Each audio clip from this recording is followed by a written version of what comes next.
Kepada umat agama lain, mohon maaf, upload video narasi agama saudara untuk bukti. Nah, ada orang-orang yang setengah-setengah. Saya juga sama. Nah, orang-orang setengah ini kan masuk surga belum layak karena masih ada dosa akibat dosanya. Masuk neraka ada baiknya sedikit, jadi nggak terlalu bisa masuk neraka gitu ya, karena ada kebaikan-kebaikan yang dilihat oleh Tuhan. Maka bagaimana sebelum ia dimasukkan ke surga, ia harus disucikan di dalam api penyucian. Itu tadi ecclesia penitens. Dan namanya api penyucian, ya pasti panas konon katanya gitu ya. Namanya api. Jadi bukan air penyucian, tidak, api penyucian. Siapa yang mengatakan la ilaha illallah Muhammadur Rasulullah pasti masuk surga. Itu yang ngomong bukan Abdul Somad, Nabi. Sekarang Bapak Ibu yakin masuk surga? Tak yakin pula ditanya, kau yakin masuk surga? Entahlah. Apa kau tak yakin masuk surga? Nabi udah menjamin. Jaminan Nabi itu dari mana? Dari Allah. Kalau Allah sudah menjamin, innaka la tukhliful. Yang buat aku nggak yakin nih Pak Ustadz, aku sholat masih bolong-bolong, aku masih mabuk-mabuk sedikit. Memang aku udah ikut pengajian sholat ikut, tapi tergantung SMS. Kalau ada datang kawan ngajak dugem, aku ikut juga.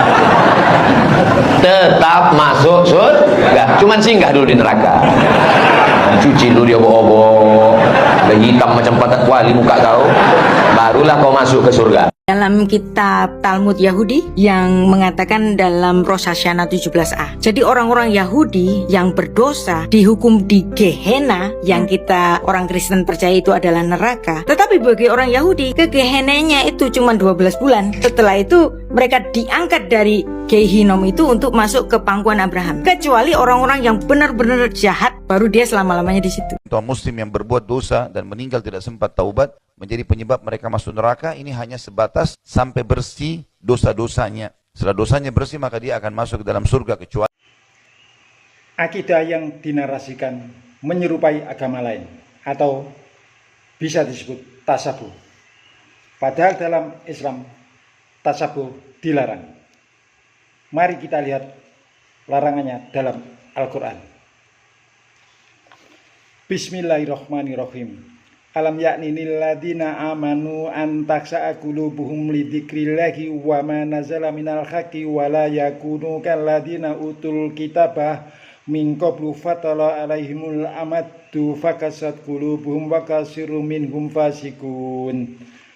Belumkah datang waktunya bagi orang-orang beriman untuk tunduk hati mereka mengingat Allah dan kepada kebenaran yang telah diturunkan kepada mereka, dan janganlah mereka seperti orang-orang yang sebelumnya telah diturunkan Alkitab kepadanya, kemudian berlalu masa yang panjang atas mereka, lalu hati mereka menjadi keras dan kebanyakan di antara mereka menjadi orang-orang fasik. Demikianlah larangan tasabuh dalam Al-Quran yang selama ini belum tersampaikan oleh penceramah. Kemungkinan tidak terdeteksi. Larangan tasabuh juga ada di hadis. Man tasabbaha biqaumin fahuwa minhum. Barang siapa yang menyerupai suatu kaum, maka mereka adalah bagian darinya. Ada lagi hadisnya agar yakin bahwa larangan tasabuh itu benar. Laisa minna man tasabbaha bi ghairina, bukan termasuk golongan kami siapa saja yang menyerupai selain kami.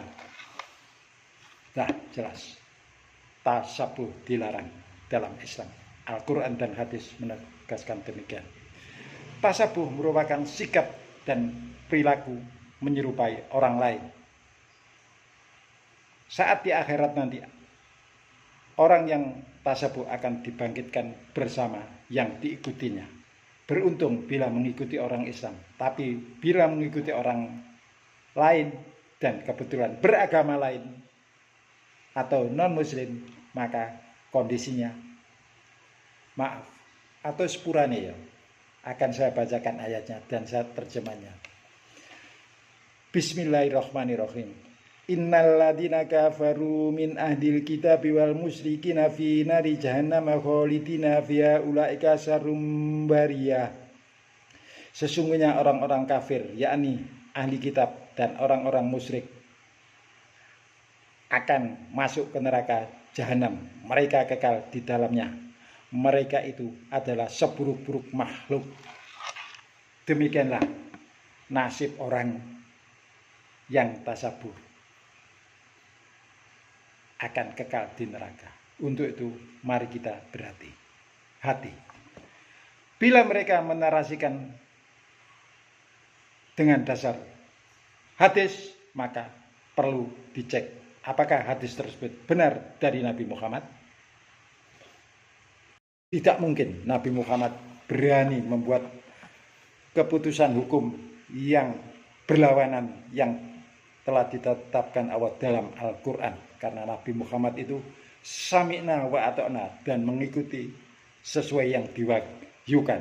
Kita buktikan. Bismillahirrahmanirrahim. In attabi'u illa ma yuha ilayya qul hal yastawil a'ma wal basiru afala tatafakkarun. Aku tidak mengikuti kecuali apa yang diwahyukan kepadaku. Katakanlah, apakah sama orang yang buta dengan yang melihat? Apakah ente tidak mikir, friend? Itulah Nabi Muhammad karakternya. Jadi tidak mungkin. Sekarang gimana kondisi manusia yang pulang ke akhirat menghadap Allah, kondisi berdosa dan belum tobat? Mari kita lihat di Al-Quran. Akan ketahuan kondisi yang sebenarnya. Bismillahirrahmanirrahim.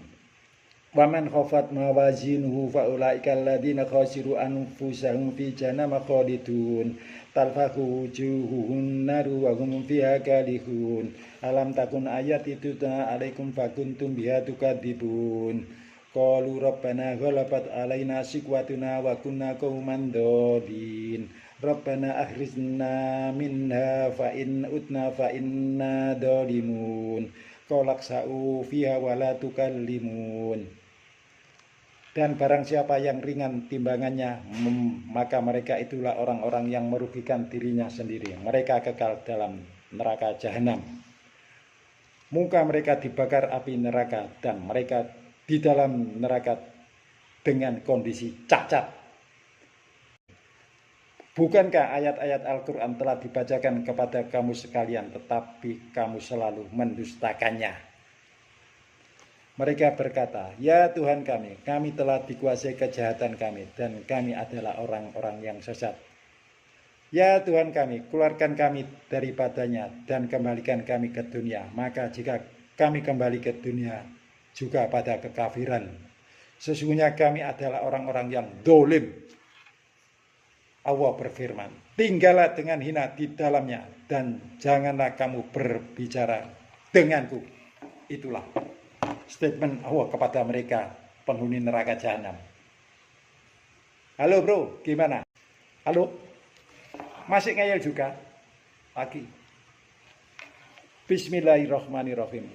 Balaman kasaba sayyi'atan wa akhatat bihi khati'atuhu fa ulaika ashabun nar hum fiha khalidun. Bukankah demikian yang benar? Barang siapa yang berbuat dosa dan telah diliputi oleh dosanya, mereka itu penghuni neraka. Mereka kekal di dalamnya. Wis beres. Kalau mereka masih ngengkel bahwa orang yang meninggal kondisi berdosa kembali ke Allah, sebagaimana yang mereka perkirakan, Al-Quran akan membantahnya lagi. Bismillahirrahmanirrahim. Innal mujrimina fi adabi jahannam khalidun. Sesungguhnya orang-orang yang berdosa kekal di dalam adab neraka jahanam. Sudah selesai narasinya mereka menentang Al-Quran. Tinggalkan, jangan diikuti. Dan orang yang mengupload, tolong berhati-hati kepada penceramah siapapun. Sebelum berceramah, cek dan dicek dengan Al-Quran agar tidak menyesatkan umat dan tidak menimbulkan jariah dosa pada penceramahnya. Sekali lagi, saya mohon maaf, harus tegas, ini karena kebenaran. Mohon maaf. Wassalamualaikum warahmatullahi wabarakatuh. Akidahnya tidak benar. Tolong bantu viralkan agar sadar menjadi benar.